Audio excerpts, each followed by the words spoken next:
Assalamualaikum warahmatullahi wabarakatuh. Kisah Uwais Al-Qarni menjadi teladan bagi umat muslim, bahawa ia begitu sangat berbakti kepada ibunya. Bahkan ia dijuluki sebagai penghuni langit, kekasih Tuhan semesta alam. Kisah kehidupan Uwais Al-Qarni, sang penghuni langit, kekasih Tuhan semesta alam. Uwais dan ibunya masuk Islam setelah mendengar seruan Nabi Muhammad SAW dari Mekah.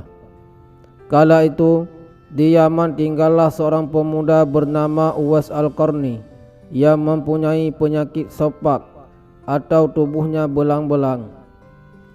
Walaupun cacat, ia adalah pemuda yang soleh dan sangat berbakti kepada ibunya. Ibunya adalah seorang wanita tua lumpuh. Uwais setiap hari selalu merawat dan memenuhi semua permintaan ibunya. Sehingga ada salah satu permintaan yang sulit untuk dikabulkan. "Wahai anakku, mungkin ibu sudah tak lama lagi dengan kamu. Ikhtiarkan agar ibu dapat mengerjakan haji," pinta ibunya. Uwais terdiam karena perjalanan ke Mekah sangatlah jauh dan melewati padang pasir yang tandus dan panas. Kurang lebih perjalanan 1000 km. Orang-orang biasanya berpergian menggunakan unta dan perbekalan yang banyak. Karena keadaan keluarga Uwais yang sangat miskin, hal itu membuat ia terenung. Tapi ia tidak pernah putus asa untuk memenuhi permintaan ibunya yang tercinta itu. Setiap hari ia selalu berfikir mencari jalan keluar. Hingga pada akhirnya dia membeli seekor lembu dan membuat kandang di atas puncak bukit. Setiap hari ia bolak-balik mengendong anak lembu itu menuju ke puncak bukit. Waktu berlalu dan lembu itu semakin besar. Otomatis tenaga yang Uwais keluarkan semakin besar. Kebiasaan seperti itu berlanjut setiap hari hingga 8 bulan berlalu, hingga sampailah musim haji tiba. Lembu itu mempunyai berat badan 100 kilo dan juga otot-otot Uwais Al-Qarni yang semakin membesar. Ternyata kebiasaan mengendong lembu bolak-balik ke puncak bukit adalah bentuk latihan Uwais agar bisa mengendong ibunya untuk pergi ke Mekah demi melaksanakan haji. Uwais akhirnya mengendong ibunya pergi dari Yaman menuju Mekah demi memenuhi permintaan ibunya tersebut. Ia tetap tegap mengendong ibunya untuk melaksanakan tawaf di Ka'bah. Ibunya pun terharu dan bercucuran air mata karena akhirnya bisa melihat Baitullah secara langsung. Uwais Al-Qarni pun berdoa, "Ya Allah, ampunilah semua dosa-dosa ibu." Ibunya pun heran dan bertanya, "Bagaimana dengan dosamu?" Uwais pun menjawab, "Dengan terampuninya dosa ibu, maka ibu akan masuk surga. Cukuplah ridha dari ibu yang akan membawa aku ke surga."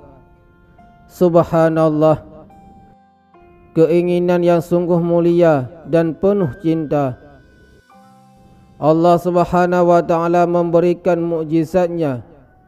Uwais yang mempunyai penyakit sopak seketika itu juga hilang dan hanya tertinggal bulatan putih di tengkuknya. Tanda itu pun sebagai petunjuk agar khalifah waktu itu Umar bin Khattab dan Ali bin Abi Thalib untuk mengenalinya. Tanda itu pun sebagai petunjuk agar khalifah waktu itu Umar bin Khattab dan Ali bin Abi Thalib untuk mengenalinya. Karena Rasulullah pernah berpesan kepada mereka, "Nanti di zaman kamu akan lahir seorang manusia yang doanya sangat makbul. Kalian berdua pergilah dan temui dia. Dia adalah pemuda Yaman dan akan datang dari arah Yaman. Carilah dia dan minta tolonglah kalian." Setelah berlalu beberapa tahun, Uwais Al-Qarni pun wafat, dan anehnya pada saat itu banyak orang yang berebut ingin memandikannya. Ketika hendak dikafani pun banyak orang juga yang sudah menunggu untuk mengkafaninya. Demikian pula ketika orang pergi hendak menggali kuburannya, di sana sudah banyak orang yang mengurusi proses pemakaman hingga selesai. Meninggalnya Uwais Al-Qarni ini mengemparkan masyarakat kota Yaman karena terjadi hal-hal yang mengherankan. Seorang fakir yang bahkan tidak dihiraukan orang, tetapi banyak orang tak dikenal ikut berdatangan ke makaman Uwais Al-Qarni. Penduduk kota Yaman pun tercengang dan terheran-heran, dan mereka pun saling bertanya-tanya, siapa sebenarnya Uwais Al-Qarni? Bukankah Uwais yang kita kenal adalah hanya seorang fakir yang tak memiliki apa-apa, yang kerjanya sehari-hari adalah pengembala domba dan unta? Tapi ketika ia wafat, ia mengemparkan penduduk Yaman dengan hadirnya orang-orang asing yang tidak pernah kami kenal. Mereka datang dalam jumlah sedemikian banyaknya. Ternyata orang banyak yang mengurusi jenazah Uwais Al-Qarni adalah malaikat yang Allah Subhanahu wa taala telah turunkan ke bumi untuk mengurusi jenazahnya. Berita meninggalnya Uwais Al-Qarni pun tersebar ke mana-mana. Baru saat itulah penduduk Yaman tahu siapa sebenarnya Uwais Al-Qarni. Selama ini tidak ada orang yang tahu siapa sebenarnya Uwais Al-Qarni. Disebabkan karena permintaan Khalifah Umar bin Khattab dan Ali bin Abi Thalib agar merahasiakan tentang dia. Barulah di hari wafatnya mereka mendengar sebagaimana yang telah disabdakan Nabi Muhammad sallallahu alaihi wasallam bahwa Uwais merupakan penghuni langit, kekasih Tuhan semesta alam. Demikianlah kisah inspiratif dari Uwais Al-Qarni, sang penghuni langit dan seorang pemuda fakir dan memiliki penyakit sopak.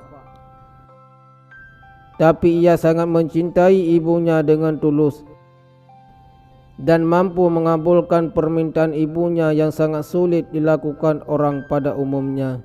Semoga bisa menjadi kita inspirasi agar selalu berbakti kepada orang tua. Amin ya rabbal alamin. Wallahu a'lam bisawab.